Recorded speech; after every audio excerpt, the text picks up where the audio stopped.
오늘 갈라디아서 네 번째 시간입니다. 계속해서 복음에 대하여라는 제목을 가지고 함께 말씀을 나눠보도록 하겠습니다. 오늘 우리는 예수 그리스도의 복음을 믿음으로 모두 이 자리에 모여 하나님을 예배하는 자리에 나오게 되었습니다. 우리의 믿음은 어떤 믿음일까요? 곧 예수 그리스도의 대속의 죽음과 부활 승리, 그리고 재림과 영원한 하나님 나라에 대한 믿음인 줄 믿습니다. 그러나 세상은 복음을 진리로 인정하지 않죠. 그저 수많은 신화들 중에 하나다라고 말하기도 합니다. 세상은 성경을 허구라고 이야기하지요. 18세기, 19세기 미국 변호사이자 하버드 대학의 법학 교수였던 사이먼 그린리프 박사가 있습니다. 그 사이먼 그린리프 박사는요, 복음의 허구성을 주장하고 있었던 유대인이었어요. 그런데 그는요, 이 증거법에 대한, 이 재판에 대해서, 증거법에 대해서 굉장히 권위 있는 논문을 저술한 자입니다. 그 얼마나 많은 법적인 영향력을 미쳤는지 몰라요. 굉장히 권위 있는 논문을 저술했는데 그가 늘 주장하는 것이 있어요. 늘 중요한 문제는 마음으로 판단해서는 안 된다. 반드시 확실한 증거가 있는지 철저하게 조사해야 한다라고 학생들을 가르쳤습니다. 날마다 주장을 했어요. 그 어느 날 학생들이 그린리프 교수한테 질문을 하는 것입니다. 교수님, 왜 교수님은 예수님을 믿지 않습니까? 어떠한 근거로 예수님을 믿지 않습니까? 교수님이 날마다 이야기하는 것처럼 확실한 증거가 있습니까? 라고 질문을 했어요. 그러니까 지금까지는 그저 무작정 아무 이유 없이 나 예수 안 믿어라고 살아왔던 그린리프 박사인데, 자신의 말을 증명해야 될 거 아닙니까? 그렇기 때문에 그래, 내가 확실한 증거를 보여주겠다 해서 사복음서를 읽기 시작합니다. 특별히 그는 예수 그리스도의 부활에 대해서 심도 있는 연구를 하기 시작했어요. 여러 문헌들과 역사적인 자료를 참고하여서 연구하기 시작했어요. 그 후 그는 자신이 처음 가졌던 생각과 반대되는 결론에 도달했습니다. 이런 결론을 맺더라고요. 성경에 기록된 예수님의 부활은 역사상 그 어떤 기록보다 확실한 사실이다. 이것이 그가 결론을 낸 놀라운 믿음의 고백이었습니다. 그래서 그는 유대교에서 나와서 그리스도인이 되었어요. 그 후에 그는 예수 부활이 역사적 사실임을 증명하는 복음 전도자들의 증언이라는 책을 저술을 하였습니다.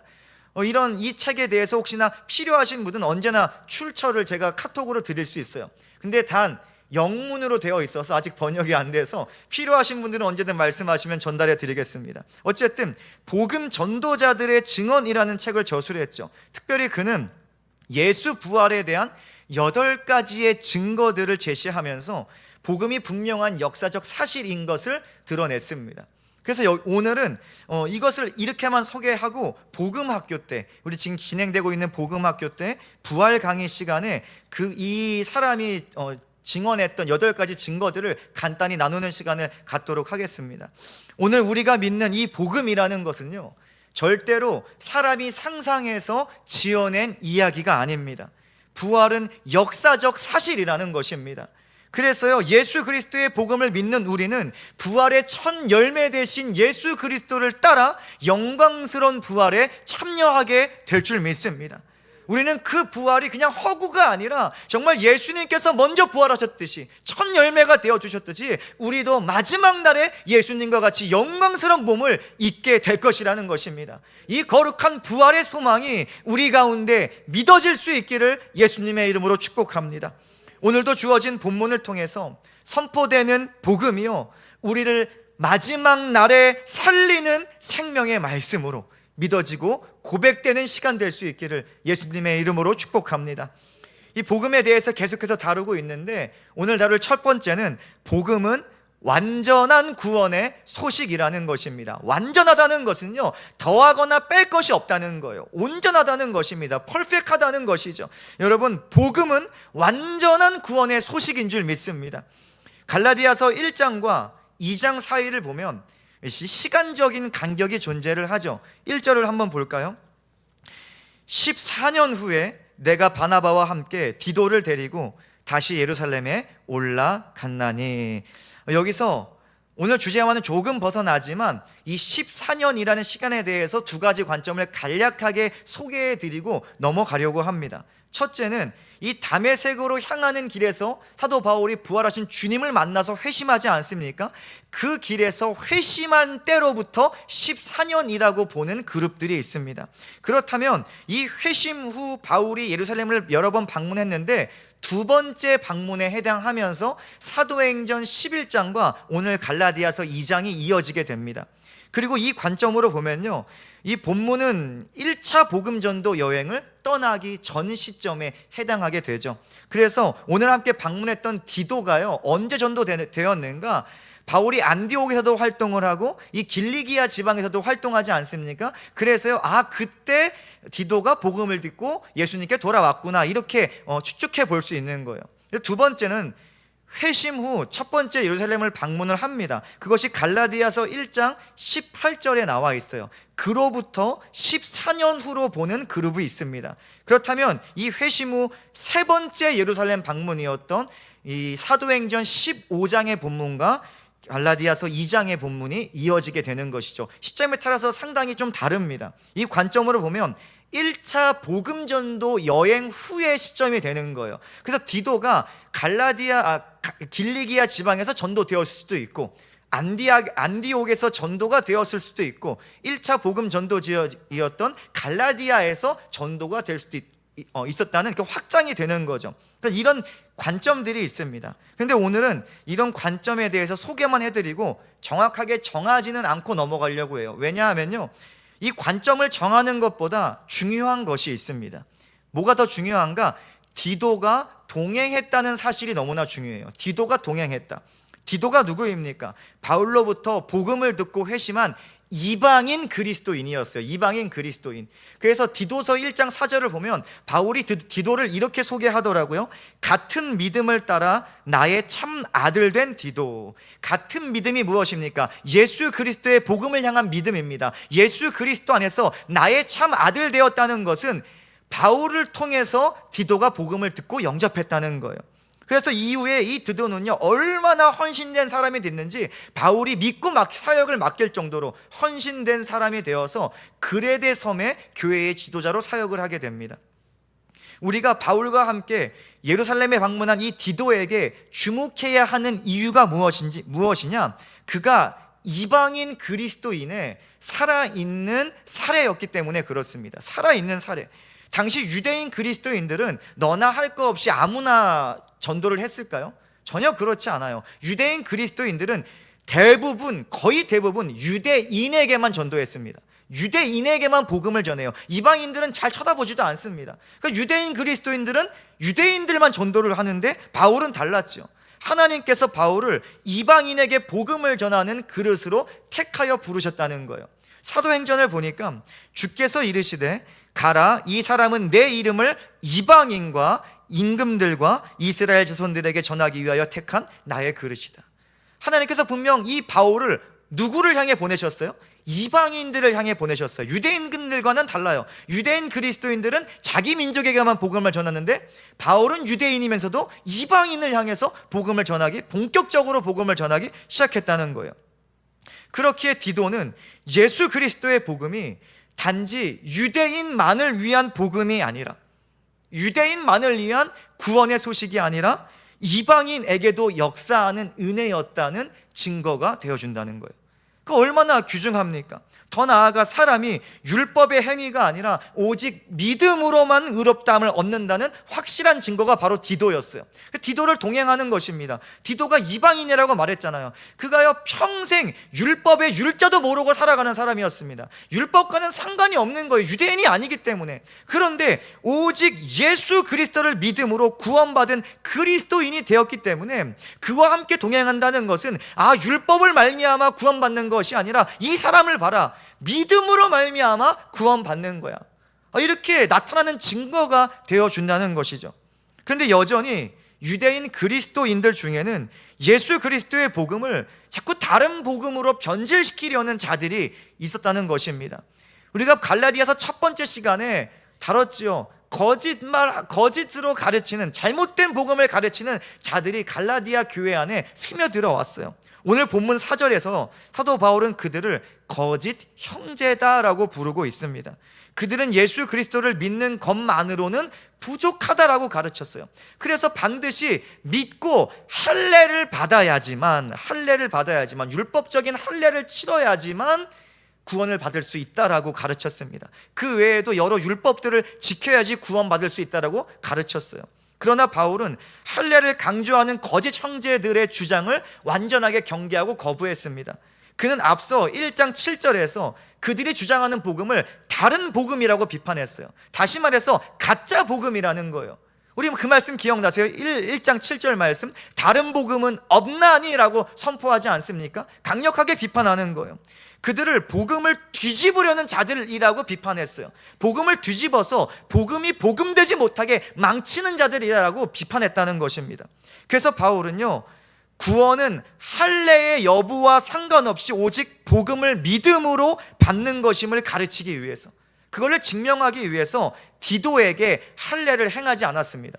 오늘 본문을 보니까 3절 4절 말씀을 볼까요? 그러나 나와 함께 있는 헬라인 디도까지도 억지로 할례를 받게 하지 아니하였으니 이는 가만히 들어온 거짓 형제들 때문이라. 그들이 가만히 들어온 것은 그리스도 예수 안에서 우리가 가진 자유를 엿보고 우리를 종으로 삼고자 함이로되. 바울은요, 유대인이었습니다. 그는 날 때부터 유대인이었고 바리새인의 아들이었고 자기는 8일 만에, 태어난 지 8일 만에 율법에 따라서 할례를 받았다고 이야기를 합니다. 그런데 디도에게는 할례를 베풀지 않는 거예요. 왜냐? 율법과 상관없이 살아온 자잖아요. 율법과 상관없이 살아온 자에게 할례를 행한다는 의미는 무엇입니까? 곧 그가 율법의 메인, 율법의 종으로 만드는 것이기 때문에. 그럼 이렇게 생각할 수 있죠. 내가 할례를 받았으니까 그러면은 내가 율법을 지켜야지 구원을 받는 거구나, 이 마음이 매일 수가 있는 거예요. 그래서 아니야, 할례를 받아야지 구원받는 것이 아니라 오직 예수 그리스도를 믿음으로만 구원을 받는 거야 라는 의미로 할례를 행하지 않았다는 것입니다. 여기서 분명히 해야 할 것이 있어요. 우리가 분명히 해야 할 것은 예수 그리스도께서는 율법의 마침이 되어주셨다는 사실입니다. 예수님은 이러한 율법에 대한 입장을 분명히 말씀하셨어요. 마태복음 5장 17절을 보니까 내가 율법이나 선지자를 폐하러 온 줄로 생각하지 말라. 폐하러 온 것이 아니요 완전하게 하려 함이라. 우리가 믿음으로 구원받는다고 해서, 오늘날 믿음으로 구원받는다고 해서 그럼 구약의 율법이 폐하여지거나 없어지거나 쓸데없는 것이 되었느냐? 그것은 아니라고 성경은 말하고 있습니다. 예수님께서 십자가 죽음을 통해서 이 율법을 완전하게 하셨다는 거예요. 십자가 사랑을 통해서 율법을 완성하셨다라고 성경은 우리에게 말씀하고 있습니다. 그래서 로마서 말씀이 이렇게 말하는 거예요. 그리스도는 모든 믿는 자에게 의를 이루기 위하여 율법의 마침이 되셨다. 그렇다면 예수님께서 십자가를 지심으로 그 사랑으로서 율법의 요구를 다 이루시고 율법을 완성하시고 율법을 마치셨다면 이제 대체 우리에게 무언가 주어져야 할 텐데, 대체 예수님을 통해 우리에게 주어진 것이 무엇일까요? 율법이 지금 우리를 주장하지 않습니다. 우리는 율법의 행위로 구원받는 자들이 아니에요. 그럼 무엇이 주어졌을까? 예수님께서 십자가에 죽으시고 부활하심으로 율법보다 더 좋은 새 언약이 우리 가운데 주어졌다는 거예요. 성경은 우리에게 말하기를 이 구약의 은혜보다 더 큰 은혜가 우리 인생 가운데 주어졌다고 말합니다. 예수님께서 더 좋은 언약의 중보자이시라고 성경은 분명하게 선포합니다. 그러니 그 새 언약이라는 것은 율법을 다 이루신 예수 그리스도를 믿음으로 받는 구원을 말하는 거예요. 우리가 율법을 다 이루신 예수님을 다 뒤로 하고 나도 율법 이루어야지, 율법대로 나의 행위로 살 것이 아니라 이제는 율법을 다 이루신 예수 그리스도를 믿음으로 그 십자가의 죽음과 부활을 믿음으로써 우리가 구원받게 된다는 것이 우리에게 주어진 새로운 언약이라는 것입니다. 예수 그리스도의 십자가의 죽음과 부활은요, 그 복음을 믿는 자를 의롭다 하시기에 충분한 근거가 되어줍니다. 충분합니다. 복음은요, 더할 것이 없는 것입니다. 뺄 것이 없습니다. 복음은요, 구원받기에 부족함이 없다는 사실을 여러분 믿으실 수 있기를 예수님의 이름으로 축복합니다. 히브리서 10장 12절이요 이것을 분명히 선포해요. 오직 그리스도는 죄를 위하여 한 영원한 제사를 드리셨다. 죄를 위하여 영원한 제사래요. 한 영원한 제사래요. 예수님께서 십자가에 달려 돌아가신 그 영원한 속죄의 제사는 영원히 유효한 제사라고 성경은 말하는 것입니다. 또한 이어지는 히브리서 10장 14절 이렇게 말해요. 그가 거룩하게 된 자들을 한 번의 제사로 영원히 온전하게 하셨다. 영원히 온전하게 하셨다. 예수 그리스도께서 모든 인류의 죄를 대신해 지신 십자가는요 영원하고 온전한 십자가인 줄 믿습니다. 영원하고 온전한 제사라는 것입니다. 그 대속의 피는요 믿는 자에게 영원히 흐릅니다. 영원히 마르지 않습니다. 영원히 강같이 넘쳐나는 놀라운 대속의 피가 예수 그리스도께서 십자가에서 흘리신 구속의 피라는 것이죠. 그 무엇도 예수 그리스도의 대속의 피에 무언가를 더할 수 없는 것입니다. 그 보혈에서 무언가를 뺄 수가 없는 것입니다. 우리는 자꾸 내가 무언가를 해야 구원받을 수 있다는 말에 속지 말아야 돼요. 우리 인생을 살아가면서 자꾸 우리 심령에서 옆 사람에서 어떤 저명한 세상에서 성공한 인물들이 많이 말하는 것은 우리가 무언가를 해야지만 구원받을 수 있다고 말해요. 내가 잘해야지 구원받을 수 있다고 말해요. 그런데 나의 행위로 구원을 얻으려는 것은 뭡니까? 내가 무언가를 해서 구원을 얻으려고 하는 것은 무엇입니까? 예수 십자가의 복음이 완전하지 못하다고 말하는 것과 같은 거예요. 내가 해야지 구원받을 수 있다는 것은 예수께서 흘리신 그 거룩한 보혈 십자가의 은혜를 헛된 은혜로 만드는 어리석은 생각이라는 것입니다. 여러분 우리는 기억해야 될 줄 믿습니다. 오늘 우리가 믿고 고백하는 예수 그리스도의 복음은요 하나님께서 베푸신 유일하고 완전한 구원의 복된 소식입니다. 유일하고 완전하다는 것입니다. 더할 것이 없고 뺄 것도 없어요. 오늘 우리는 예수 그리스도를 믿음으로 구원받았습니다. 여러분은 구원받았습니다. 오늘 우리는 예수 그리스도를 믿음으로 구원의 길을 걷고 있습니다. 예수 그리스도를 닮아가는 중입니다. 우리는 예수 그리스도를 믿음으로 영원한 구원에 이르게 될 것입니다. 우리에게 이 성경이 말하는 구원의 세 가지 시제가 지금 이루어지고 있다는 거예요. 항상 성경은 구원을 과거형으로 말하고요 또한 현재형으로 말하고 미래형으로 모두 말하고 있어요. 우리는 예수 그리스도를 믿음으로 구원받은 자들이고요 구원을 이루고 있는 자들이고요 그 구원이 우리 가운데 완성될 줄 믿습니다. 이루어질 줄 믿습니다. 그래서 성경은 말하는 거예요. 주 예수를 믿으라. 그리하면 너와 내 집이 구원을 얻으리라. 주 예수를 위해 무언가를 해라. 무언가를 잘해라. 율법을 잘 지키라. 그리하면 너와 내 집이 구원을 얻으리라. 이것이 아니에요. 성경은 말하기를 믿으면 구원을 받게 될 것이다. 완전한 구원의 소식인 예수의 복음을 향한 믿음이 오늘 우리 가운데 더욱 깊어질 수 있기를 축복합니다. 우리 각 가정마다 믿음의 싹이 싹 트고 또한 그 싹이 열매 맺을 수 있기를 예수님의 이름으로 축복합니다. 오직 예수 그리스도를 믿음으로 구원받는 원주 성도교회와 모든 성도님들 될 수 있기를 예수님의 이름으로 축복합니다. 우리 두 번째로 복음에 대해 다룰 것은요 복음은 오직 하나라는 거예요. 복음은 두 개가 될 수 없습니다. 복음은 오직 하나예요. 우리가 지금 생각해 볼 것이 있어요. 예루살렘 교회의 지도자들을 한번 생각해 볼까요? 예루살렘 교회의 지도자들은요 사도 바울과 비교를 해볼 때 사도 바울보다 훨씬 앞서서 예수 그리스도께 부름받고 또한 보내심을 받은 자들이었습니다. 이거 너무나 분명하죠. 그들 중에는 예수님과 피부를 맞대면서 생활한 자도 있고요 예수님이 보이신 이적을 눈으로 보고 직접 경험한 자도 분명히 있어요. 그렇죠. 베드로 같은 경우는 어떻습니까? 예수님과 함께 부대끼면서 자고 먹고 다 했잖아요. 그런 자들이 지금 예루살렘 교회의 지도자들인 거예요. 근데 사도 바울은 어떻습니까? 사도 바울은 전혀 상관없어요. 그런 일들과 전혀 상관없이 자라온 자예요. 그는 육신으로 이 땅에 오신 예수를 본 적도 없고요 그는 부활하신 예수 그리스도께서 자신을 찾아오기 전까지만 해도 복음에 대해서 아무것도 몰랐던 자입니다. 완전히 무지했어요. 그래서 오히려 교회를 이 땅에서 지워버리려고 했던 자가 바로 사도 바울이었어요. 그런데 그런 바울이 어느 날 부활하신 주님을 만나요. 그분으로부터 복음을 직접 배웁니다. 그러더니 어느 날 갑자기 회심하여서 복음을 전하기 시작한 거예요. 여러분, 그러면요, 예루살렘 교회의 지도자들의 입장에서는 어떨까요? 이 성경을 보니까 그들이 사도 바울이 왔을 때 안 만난 자도 있대요. 왜냐? 두려워서. 의심되는 거예요. 야, 저게 진짜 정말로 예수님을 만났나? 정말로 이거 함정수사 아닌가? 우리가 만나면 또 끌고 가려고 우리 속이는 거 아닌가? 온갖 의심이 들 수도 있을 거예요. 당연하죠. 그가 전하는 복음을 들어본 적도 없고, 그가 예수님 만났다는 것을 확신할 수도 없고, 그러니까 이들 가운데 자꾸 오해와 의심이 드는 거예요. 과연 사도 바울에게 있는 저 복음은 진짜 복음일까? 과연 저 사람은 복음에 대해서 알기는 알까?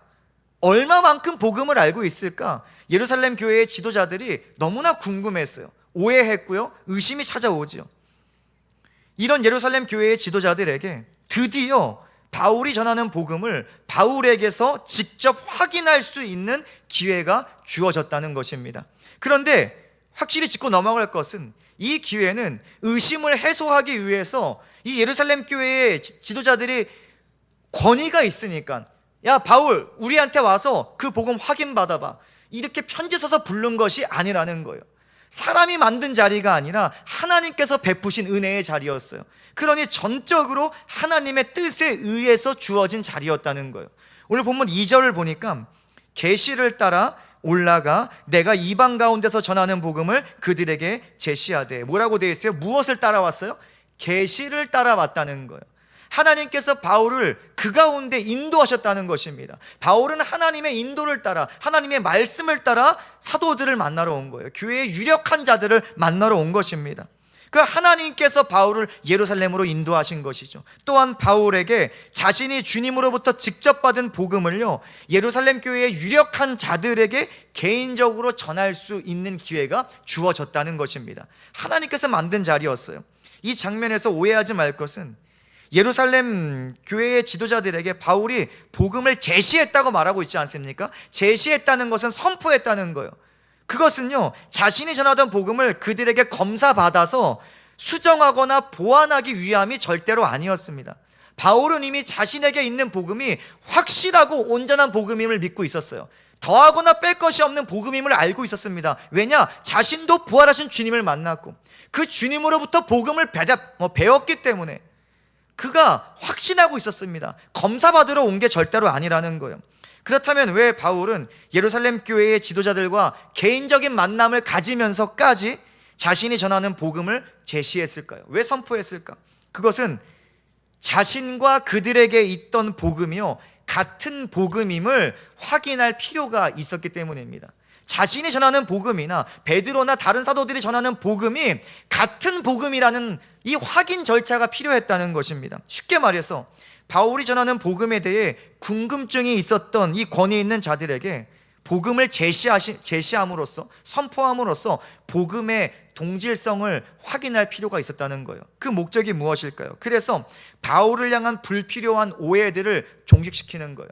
만약에 이러한 시간이 없었다면요, 그들은 날마다 갈라져 있었을 거예요. 날마다 오해했을 거예요. 야, 저 바울이라는 사람 정말 사역 제대로 하는 거 맞아? 예루살렘 교회는 계속 오해하고 의심했을 거예요. 이러한 불필요한 오해들을 종식시키기 위해서 복음이 같다는 것을 보여줄 필요가 있었습니다. 또 한 가지, 이방 선교 사역이, 바울이 하고 있는 이방 선교 사역이 정당하다는 것을 얻고자 했다는 거예요. 정당성을 얻고자 했어요. 그것을 안 하면, 복음에 대해서 그들에게 선포하지 않으면, 제시하지 않으면, 야, 대체 너 누구에게 보냄받은 거냐? 우리는 분명히 하나님과 예수님과 함께 살아왔고 예수님께서 분명히 우리를 보내셨는데 대체 너는 누가 보냈냐? 이러한 질문이 따라다닐 수밖에 없어요. 꼬리표가 붙을 수밖에 없었다는 것입니다. 그러나 이러한 확실한 복음을 제시하심으로써, 야, 너도 예수께서 보내신 자가 맞아, 이것을 정당성을 얻기 위해서 복음을 선포할 필요가 있었다는 것입니다. 그러니까 이 모임에서 바울이 전하는 복음을 들은 예루살렘 교회의 지도자들은요, 이제는 인정을 하는 거예요. 이런 결론을 내립니다. 야, 저 사도 바울의 복음과 우리의 복음이 같은 복음이다. 이러한 결론을 맺게 된 거예요. 그것이 7절부터 9절까지 바울이 소개하고 있는 내용입니다. 먼저 7절부터 8절을 보니까 예루살렘 교회 지도자들은요, 바울이 무할례자, 여기 무할례자가 누구예요? 이방인을 말하는 것입니다. 이방인에게 복음 전환을 맡은 것이 베드로가 할례자들에게, 유대인에게 복음 전환을 맡은 것이 같은 비전이고 같은 사명이구나, 이런 것을 아는 거예요. 또 이것이 무슨 말인가? 바울에게 있는 복음과 자신에게 있는 복음이 다른 복음이 아니구나, 이것을 인정하게 됐다는 것이죠. 또한 바울의 사역이 그 복음을 전해야 하는 대상은 달라요. 자신들은 유대인에게 가지만 바울은 이방인들에게 가지 않습니까? 대상은 다르지만 그 전하는 사역이 본질적으로 주님으로부터 왔다는 사실을 인정하게 되더라는 거예요.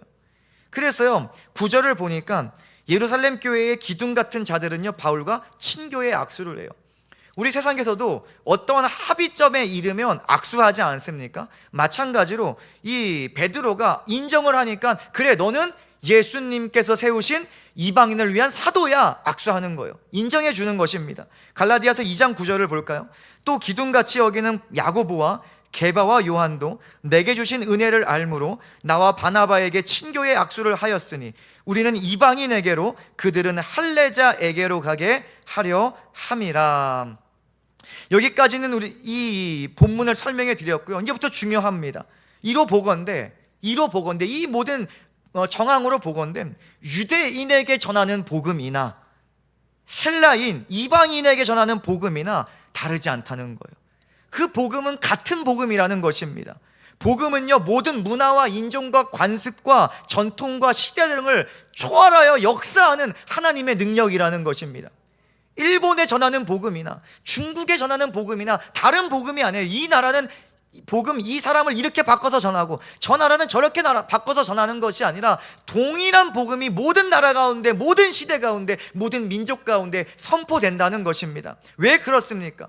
예수 그리스도의 십자가의 죽음과 부활은 모든 시대, 모든 사람에게 주어진 하나님의 구원의 복된 소식이기 때문에 그렇습니다.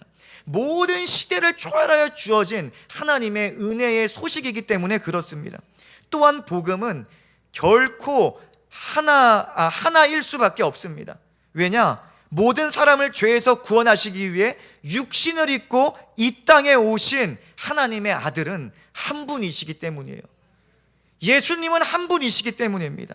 또한 죄 없으신 예수 그리스도께서 감당하신 십자가 사건도 단 한 번뿐인 구원의 역사이기 때문에 예수 그리스도의 복음은 하나일 수밖에 없는 것입니다. 오늘 함께 모여 예배하는 우리가 고백하는 예수 그리스도의 복음은 같습니다. 우리가 고백하는 예수는 같은 분입니다. 무조건 같아야 하겠죠. 무조건 같아야, 다르면 안 됩니다. 서로 다른 예수를 고백하면 안 돼요. 우리는 한 분 예수를 고백해야 될 줄 믿습니다. 우리가 고백하는 예수님은 누구십니까? 간단히 정리하자면 예수 그리스도는 하나님의 아들이십니다. 예수님은 하나님의 아들이시고 예수님은 죄의 문제를 해결하시기 위해서 이 땅에 오신 분이에요.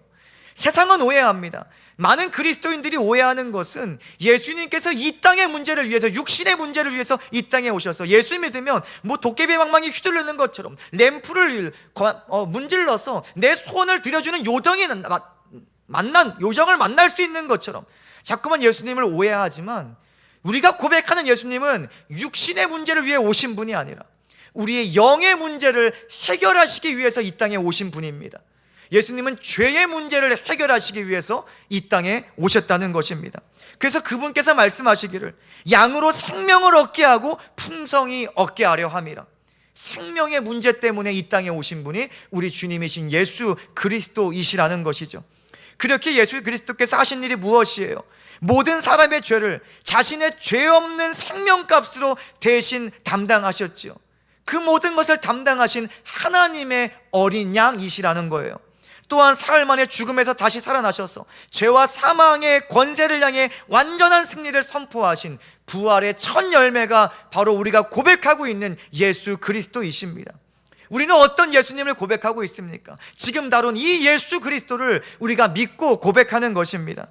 부활하신 예수 그리스도는 지금 어디 계십니까? 하늘로 올라가셔서 하나님 아버지의 우편에 계시지만 약속된 세상 마지막 날에 믿는 자들을 위해서 다시 오실 것이다, 재림하실 것이다 약속하신 주님을 우리가 오늘 믿고 소망하고 있는 것입니다. 이 복음에 대한 믿음을 고백하는 우리는 모두가 같은 은혜를 경험하고 있는 거예요. 같은 복음의 은혜를 경험하고 있는 거예요. 우리가 누리고 있는 복음의 은혜가 무엇입니까? 갈라디아서 설교 첫 번째 시간에 예수님께서 이 땅에 오신 목적이 뭐예요? 악한 세대에서 우리를 건지시기 위해서, 여러분, 우리를 건지시기 위해서, 우리를 묶고 있는 죄의 사슬을 끊어버리신 예수 십자가의 은혜가 우리 가운데 주어졌다는 것입니다. 그것이 우리가 지금 누리고 있는 영원한 은혜인 줄 믿습니다. 이처럼 우리는 가장 먼저 영을 잘되게 하는 생명의 은혜를 누리고 있는 구원받은 하나님의 백성이라는 사실을 기억할 수 있기를 축복합니다. 여러분, 복음은 결코 두 개가 될 수 없습니다.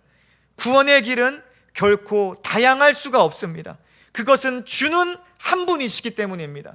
하나님께서 세상에 베푸신 구원의 길도 한 길이기 때문에 그렇습니다. 그래서 디모데전서에서는 이렇게 말합니다.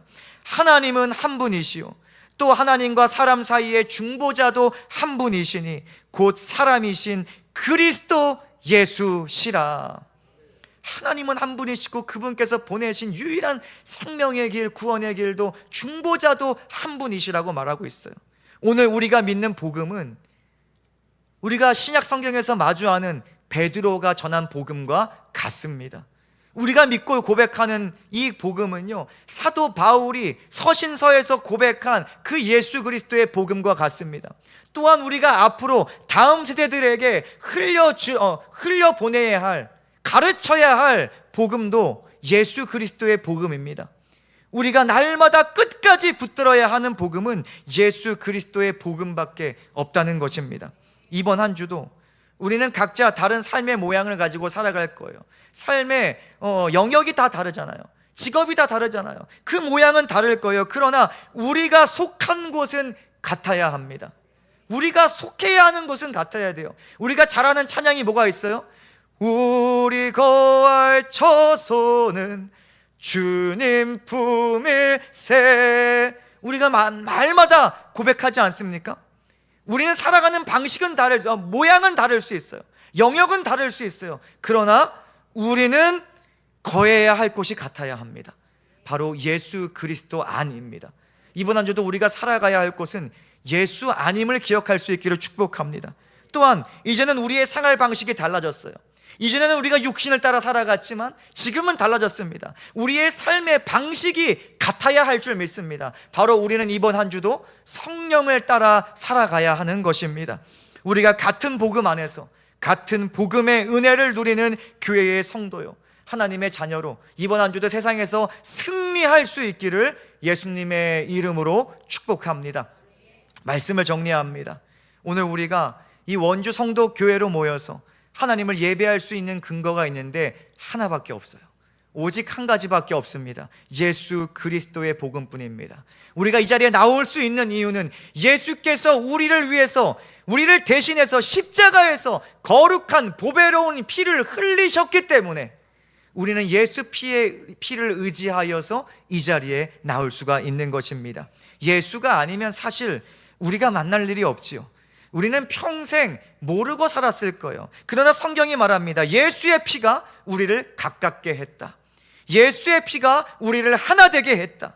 예수의 피가 우리를 하나의 소망을 품게 했는데 영원한 하나님 나라의 소망을 품게 했다. 성경이 우리에게 이렇게 말하고 있는 거예요. 오늘 우리가 믿고 고백하는 예수 그리스도의 복음에 대해서 나눴는데 그 복음은 완전한 구원의 소식입니다. 더하거나 뺄 것이 없는 완전한 구원의 소식입니다. 또한 그 복음은 오직 하나밖에 없음을 우리가 말씀을 통해 분명히 나눴습니다. 이번 한 주도 사단은 우리가 구원에 이르지 못하도록 우리에게서 말씀을 빼앗아 가려고 할 거예요. 복음학교 때 이 부분을 분명히 다뤘습니다. 사단의 목적은 우리로 하여금 구원을 얻지 못하게 하는 것이다. 성경에 정확하게 나와 있어요. 우리로 하여금 구원받지 못하게 하는데 그 방법이 뭐냐? 사단이 쓰는 것은 우리 안에 있는 말씀을 뺏어간대요. 자꾸 말씀을 뺏어간다고 성경이 말하고 있습니다. 그러니 이번 한 주도 사단은 우리가 구원 얻지 못하도록 우리를 공격할 것인데, 우리를 못 살게 구는 것이 아니라 가장 먼저 우리 심령 안에 있는 하나님의 말씀을 빼앗아 가려고 한다는 거예요. 이 주일날 들은 말씀을 기억나지 못하게 하고 자꾸만 흐트러 버리고 다른 생각으로 가득 채워 넣으려고 한다는 것입니다. 복음을 공격해요. 믿는 것도 좋지만 너가 잘해야 된다고 계속 속삭일 거예요. 믿는 것도 좋지만 너가 그렇게 살지 못하는데 무슨 구원이야, 너는 아니야 라고 자꾸 말씀을 변질시키려 할 것입니다. 그때 오늘의 말씀을 기억하면서 선포하시길 바라요. 예수 대속의 피로 충분하다. 예수 복음으로 충분하다. 선포하여 승리할 수 있기를 축복합니다. 또한 사단은 또 다른 구원의 길이 있다고 속삭일 거예요. 사람들을 통하여 우리에게 속삭일 거예요. 저명한 사람들을 통하여 속삭일 거예요. 여러 유명한 사람들을 통하여, 성공한 자들을 통하여 구원 다른 데도 있어 우리에게 전달할 것입니다. 그때 오늘의 말씀을 기억하면서 선포하시길 바랍니다. 오직 구원의 길은 예수뿐이다. 오직 예수뿐이다. 예수밖에 다른 이름을 주신 일이 없다라고 우리가 선포할 수 있는 믿음의 백성 될 수 있기를 축복합니다. 이번 한 주도 성경이 선포하는 바른 복음이 우리의 삶을 주장하시기를 예수님의 이름으로 축복합니다. 예수 복음을 믿음으로 말미암은 구원과 생명의 은혜가 우리 삶과 우리 가정과 우리 일터와 교회 가운데 날마다 깊어져 갈 수 있기를 예수님의 이름으로 축원합니다. 아멘.